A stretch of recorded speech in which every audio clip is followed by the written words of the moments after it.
Mon message ce matin est là, et c'est de vaincre la peur. Beaucoup de peur autour de nous, dans la société, et peut-être même quelquefois au milieu du peuple de Dieu. Mais j'aimerais juste voir et dire que ça, c'est une situation qu'on peut vaincre. Regardez avec moi dans 1 Samuel au chapitre 17, versets 23-25. Je vous l'affiche. On a le peuple d'Israël qui est bloqué ici, en face d'une situation difficile, qui est insurmontable pour eux. Tandis qu'il parlait avec eux, c'est-à-dire David est en train de parler avec le peuple, le champion des Philistins monta de leur ligne, et il se nommait Goliath. C'était un Philistin de Gath. Il tint le même discours, et David l'entendit. Il faut dire que ça faisait des jours et des jours qu'il haranguait le peuple d'Israël en essayant de les intimider, de les défier. Et il nous est dit, à la vue de cet homme, tous les hommes d'Israël reculèrent. Et ils avaient très peur. Et les hommes d'Israël disaient, avez-vous vu monter cet homme? Et là, on est là dans une situation de blocage. Avec quelque chose qui arrête. Et un facteur déterminant pour la victoire, c'est de ne pas se laisser bloquer par la peur. C'est Albert Camus qui qualifiait le XXe siècle de siècle de la peur. Aujourd'hui, on est au XXIe siècle, mais est-ce que les choses ont changé? Non. L'angoisse caractérise les hommes de notre époque dans la société, dans ce qui touche l'avenir, dans ce qui touche le pouvoir d'achat, dans ce qui touche la sécurité, bref, toutes sortes de choses. Le mécanisme de la peur, parce que c'est un mécanisme. Et on pourrait se poser la question, quand est-ce qu'est née la peur? La peur est née dans le jardin d'Éden. Et la peur est une conséquence du péché. Qu'est-ce qui se passe? Adam se cache ici. Une fois qu'il a désobéi, il a mangé de l'arbre de la connaissance, du bien, du mal, et il se retrouve, et dès lors, il va aller se cacher. Et quand Dieu lui dit, où tu es, qu'est-ce que tu fais? Il dit, j'ai eu peur, car je suis nu, et je me suis caché. La peur, l'angoisse, c'est vrai que c'est quelque chose de réel, et c'est une émotion d'anticipation. Avant même que Dieu soit venu le voir, là, il a peur et il va se cacher, parce qu'il dit, je suis mal, je fais quelque chose de pas bien, et puis j'ai peur, je me cache. Et la peur est une émotion d'anticipation. Elle lance un message de danger qui peut survenir dans un avenir plus ou moins proche. Quelques minutes, quelques heures, des jours, quelques mois. Et ici, on voit dans notre texte, Saül et toute l'armée est effrayée par un géant qui les défie. Et ce géant s'appelle Goliath. Mais David, lui, n'est pas impressionné. L'évaluation du danger, elle est toujours subjective. La peur, comme toutes les autres émotions, d'ailleurs.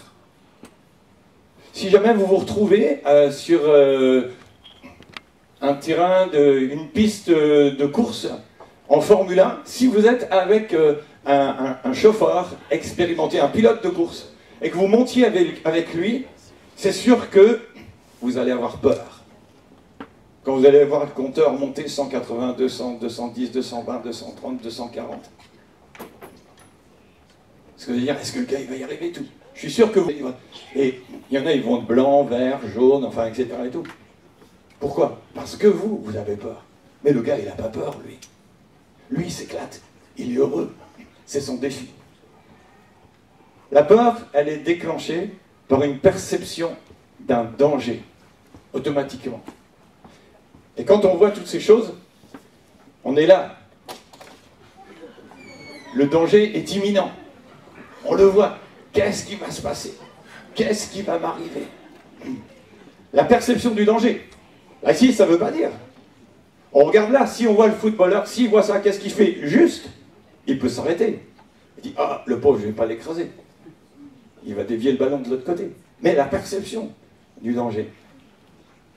Emmanuel qui rentre des États-Unis, je ne pense pas qu'il ait vu ça de la part de son hublot. Parce que si tu vois ça de la part du hublot, il ne serait pas là. Quoique, on ne sait jamais, hein, ça peut au dernier moment bouger. C'est sûr, la perception n'est pas forcément réaliste, ou elle peut l'être aussi. Donc, c'est vrai, ça joue un rôle très important dans notre imagination. C'est une opération mentale ici. Elle est constituée de 4 choses, de 4 éléments. Il y a des faits, déjà, premièrement. Deuxièmement, il va y avoir des émotions qui vont se passer, qui vont nous atteindre. Troisièmement, il va y avoir une production de l'imaginaire. Qu'est-ce qui va se passer? Et puis, il y a un jugement qui arrive derrière sur ce que je fais ou pas. La conjonction des 4 amène l'anxiété, l'angoisse, la crainte, la panique. Qui n'a jamais eu peur? Tout le monde a eu peur. Vous êtes d'accord avec moi?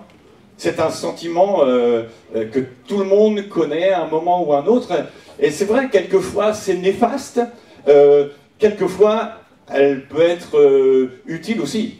Si jamais il y a juste un danger imminent, il y a une question de prudence. Et c'est sûr que si jamais je vais, comment dire, dans un cirque et que je m'approche d'un lion, je ne vais pas essayer de le caresser au travers des grilles de là où il est. Je fais attention. Mais il y a toutes sortes de catégories et puis de dangers qu'on peut avoir en nous. Vous savez que souvent, tous les noms sont désignés avec des phobies. Par exemple, on parle, et là, des géants qu'on peut... Peut-être que c'est ton géant, j'en sais rien et tout. Mais il y a des gens, ils sont atteints de claustrophobie. Vous savez ce que c'est, ça? C'est la peur d'être dans des endroits trop étroits, d'être enfermé. L'agoraphobie, ça, c'est les gens qui ont peur des grands espaces. La xénophobie, ça, c'est la peur de l'étranger. L'aérophobie, c'est la peur de la contamination par l'air. Je pense qu'il y en a pas mal en ce moment. La cluophobie, c'est la peur du noir. La xanthophobie, c'est la peur du jaune. Il y en a, ils ont peur des jaunes. Moi non, j'aime les jaunes. Enfin bref, ça c'est juste.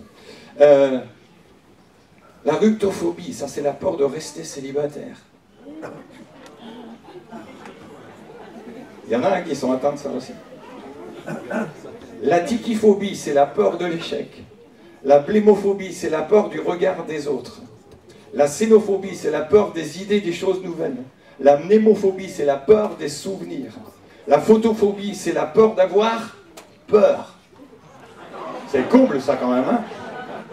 Et quand j'ai vu ça, j'ai dit, oh ça faut que je le note quand même. La photophobie, la peur d'avoir peur. La nosophobie, la peur des maladies. Et je dis, waouh. C'est vrai que ce sont des réalités. C'est des choses qu'on rencontre.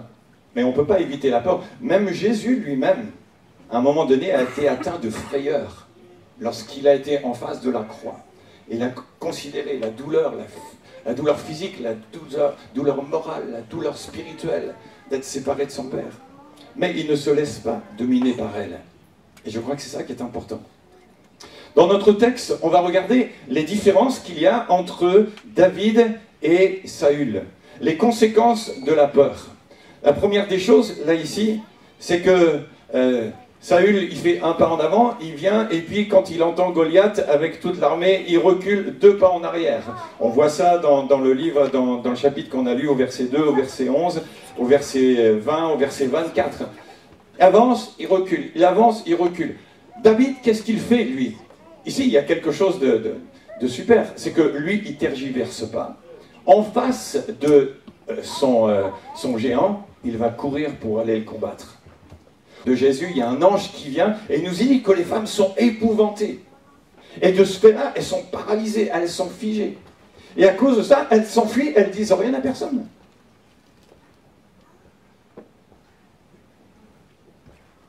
La peur peut nous empêcher de passer à l'action, nous immobiliser, empêcher l'audace. Deuxièmement, Ils ne regardent pas dans la même direction. Saul et David. Saul regarde à la perception des choses avec ses yeux et il regarde la difficulté. Il regarde le géant. Il suppose, il voit. David, lui, il regarde à Dieu. D'ailleurs, il le dit, quand tu vas voir le géant, il dit, toi, tu viens contre moi avec des armes, avec la lance, avec etc. Moi, je viens au nom de l'Éternel. Lorsque Jésus marche sur l'eau et qu'il va voir ses disciples, dans Matthieu au chapitre 14, verset 22, il est là et il nous est dit que quand les disciples ont vu Jésus, ils ont été effrayés, nerveux. Ils pensaient que c'était un fantôme. Vous savez ce que c'est qu'un fantôme? Un fantôme, ça vient de fantasme. Et ça veut dire fruit de l'imagination. Et ils ont cru. Vous savez que la plupart de nos craintes ne sont pas forcément basées sur des faits. C'est souvent le produit de nos impressions, de notre imagination, de nos fantasmes, de tout ce qui est là. Souvent, on regarde, et plusieurs disent que dans les pourcentages, il y a au moins 60% de nos craintes qui ne sont pas justifiées, qui ne sont pas fondées. Qu'il y en a très peu. Que 20% sont hors de notre contrôle. Qu'il reste peut-être 10% et encore là-dedans, 4 ou 5% qui peuvent vraiment être justifiés. Et je dirais que là, ça nous amène juste à bien prendre les choses en considération. Lorsque une peur se présente, à vous, apprenez à l'identifier. Savoir si elle vient de toi, si elle est réelle, si elle ne l'est pas. Pourquoi? Parce que sinon, ça ôte le discernement. Ils ne reconnaissent pas Jésus, les disciples. Alors il vient et il leur parle. Et il leur dit, rassurez-vous, c'est moi. Saül, lui, regarde à ses moyens. David regarde à Dieu. Et je voudrais t'encourager, mon frère, ma soeur, ce matin, à regarder, non pas aux circonstances, ni à ton Goliath, ni à ton géant, mais à regarder à Dieu. Parce qu'il détient toutes choses. Autre chose, il y a une écoute qui est complètement différente aussi. Saül entend les paroles de Goliath. Mais David entend la voix de Dieu, qui lui dit, tu vas avoir la victoire. Les paroles du géant remplissent les hommes de frayeur. Il les déprime, il les met à terre. Mais David dit que personne ne se décourage. Et je voudrais dire ce matin que personne ne se décourage. Jésus nous donne sa paix, la paix qui est au-delà de celle que le monde peut donner. Que la paix soit avec vous. C'est ce que disait aussi Jésus à ses disciples quand il les a rencontrés. Pourquoi? Parce qu'ils étaient affaiblis, ils étaient découragés, Jésus était mort, ils ne croyaient pas. Et puis il apparaît. D'ailleurs au départ, là aussi, ils sont un peu effrayés. Mais le Seigneur leur dit, la paix soit avec vous. Saül était un homme pessimiste. Mais David est un homme optimiste. Saül est là parce qu'il marche dans la crainte. Et si tu marches dans la crainte, alors tu ne vas pas vivre. D'ailleurs, la crainte, c'est la foi à l'envers. C'est l'opposé. Mais David est optimiste. Quand il va vers le géant, malgré ses limites, malgré le peu, il sait qu'il a la victoire. Il a déjà la victoire. Parce qu'il sait qu'il l'a avec Dieu, non pas par lui.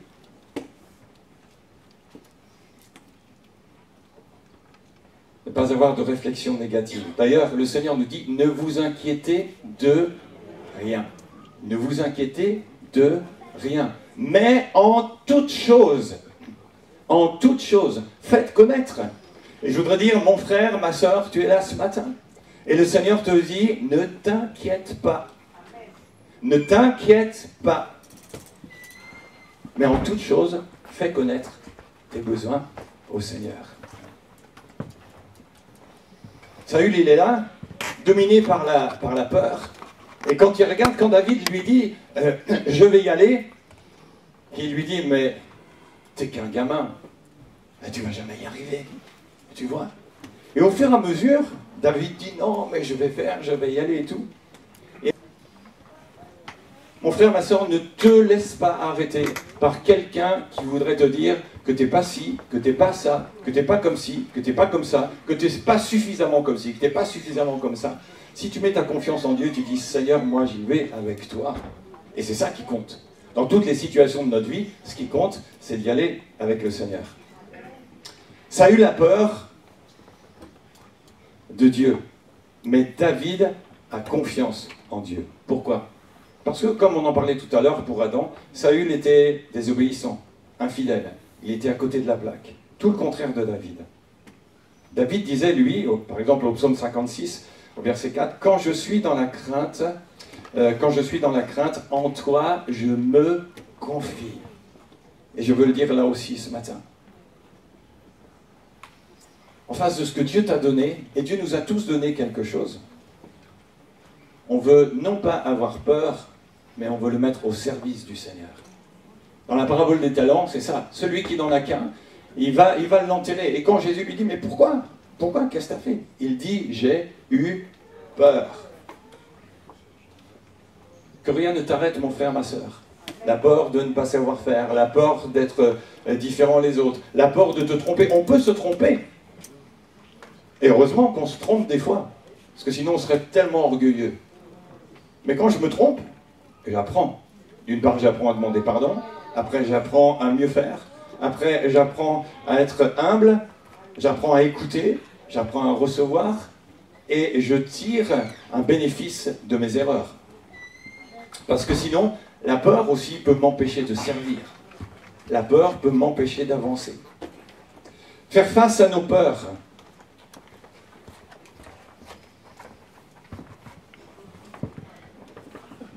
Il faut toujours affronter, hein, tiens.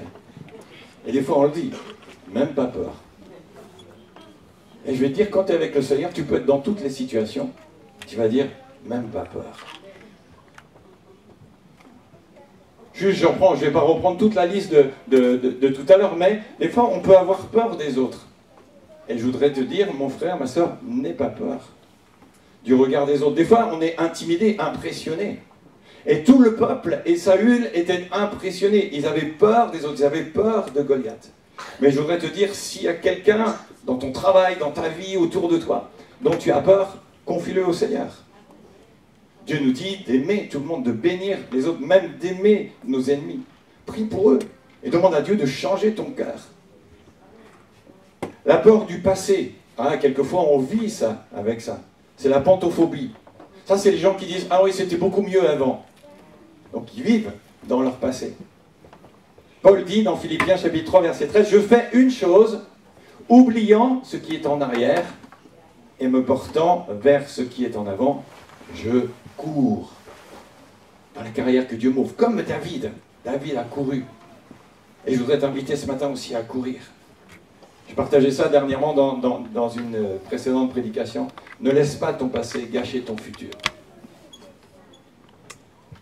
Tout le monde a entendu parler de Caruso, un filet d'air qui essayait de s'infiltrer par la fenêtre.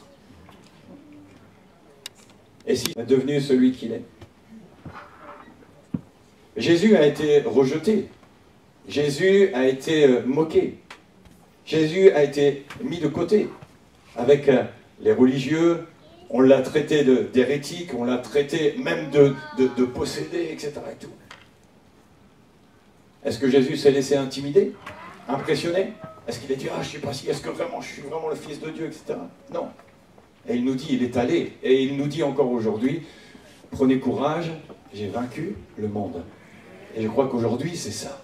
Dans la société, dans ce qu'on vit aujourd'hui, le Seigneur nous dit, prenez courage. Prends courage, mon frère, ma soeur, parce que tu vis.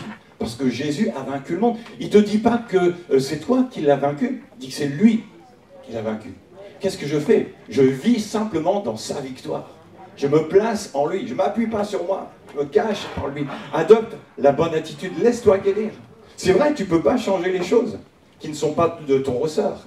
Mais tu ne peux pas non plus les laisser prendre sur ta vie une emprise. Regarde vers l'avenir. Parce que Dieu a promis pour toi un avenir et de l'espérance. D'ailleurs, la peur de l'avenir, il y en a qui ont peur de l'avenir. Et aujourd'hui, dans notre société, c'est ce qu'on voit. Non? Vous ne trouvez pas? On a vu ça tout à l'heure. Mais que nous dit la parole de Dieu? Deutéronome 31:8, l'Éternel marchera lui-même devant toi. Il sera lui-même avec toi. Il ne te délaissera pas, il ne t'abandonnera pas, ne crains pas et ne t'effraie pas. Je vais juste te donner 3 principes ici pour ton avenir. Inclus Dieu dans ton but à atteindre chaque jour. Parce qu'il est le seul qui connaît tout de ta vie. Ton voisin, ta voisine, même ton mari, ta femme ne connaît pas tout. Mais Dieu, lui, il sait tout. Il connaît tout. Il nous dit les hommes forment des projets, mais c'est le Seigneur qui a le dernier mot. Dans Proverbe 16, verset 1er. Ailleurs, il dit dans Ésaïe, moi l'Éternel, je te conduis dans la voie que tu dois suivre. T'inquiète pas. Dès l'instant que ma vie elle est entre les mains de Dieu, j'ai rien à craindre. Vous êtes d'accord avec moi? Ouais. Quand vous prenez le taxi, vous faites confiance au taxi, pas au chauffeur. Oui? Non? Sinon vous ne montez pas. Vis un seul jour à la fois. Réjouis-toi dans le Seigneur. On l'a chanté tout à l'heure. Happy Day. C'est aujourd'hui. Okay? C'est pas happy tomorrow.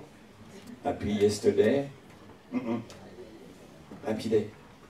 Ne vous inquiétez donc pas du lendemain, car le lendemain aura soin de lui-même. Le Seigneur nous dit, à chaque jour suffit sa peine, dans Matthieu 6, verset 34. Ne remets pas à plus tard, mais agis maintenant. Agis maintenant. Vous avez remarqué, vous comme moi, on a dit, un jour je vais faire ci, un jour je vais faire ça, un de ces jours je vais faire... Vous avez remarqué toutes les choses? Si jamais vous les additionnez, je suis sûr que vous n'arriveriez jamais à le faire dans une seule journée.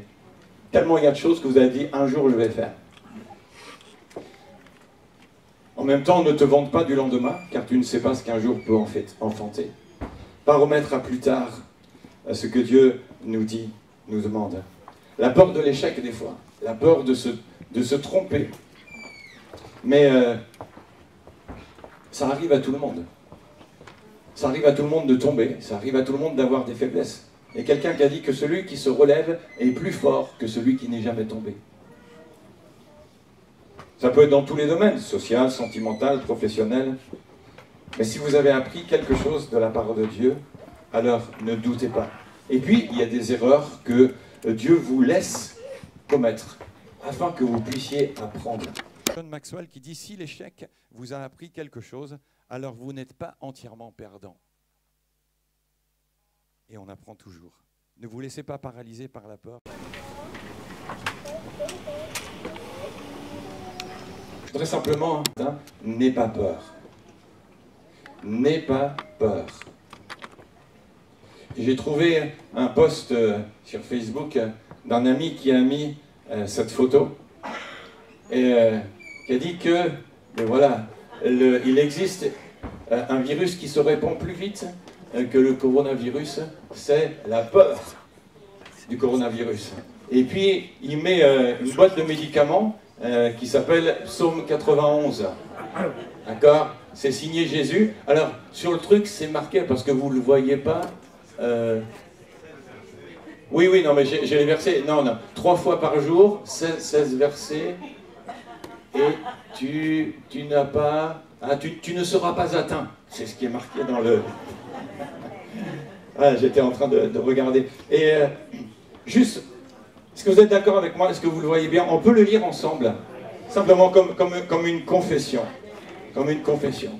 Et de dire en face de tout ça, en face de tout ce que je vis, en face de tout ce qui peut m'atteindre, en face des fois de l'influence que je peux avoir aussi de tout ce qui se dit autour de moi et que quelquefois ça peut m'amener. Alors, je veux simplement déclarer la parole de Dieu reste notre socle, notre sécurité. Vous êtes d'accord avec moi? On peut y aller ensemble? Je compte jusqu'à 3 et on démarre. Celui qui habite. 1, 2 et 3. Celui qui habite sous l'abri du Très-Haut repose à l'ombre du Tout-Puissant. Je dis à l'Éternel, ni la terreur de la nuit, ni la flèche qui vole, ni la qui marche midi. Ok, c'était juste pour vous amener sur la prochaine. Non, j'y vais, je suis allé trop vite. Ah. Ok. car 10 000 à ton...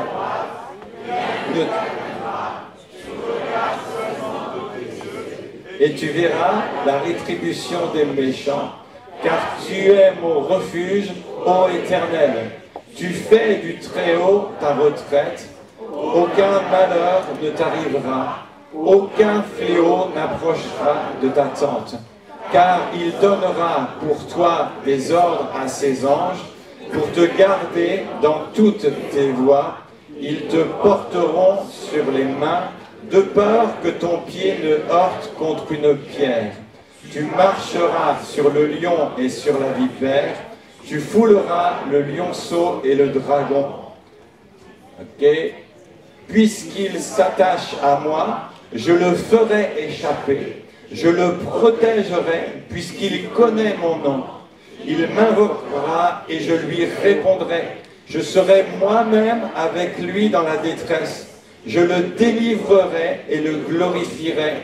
Je le rassasierai de longs jours et lui ferai contempler son salut. Amen. Amen. Amen. On peut acclamer le Seigneur pour sa parole, parce qu'elle est la vérité. J'invite simplement qu'on puisse ensemble prier le Seigneur. Seigneur, combien nous sommes rassurés. Ta parole est la vérité.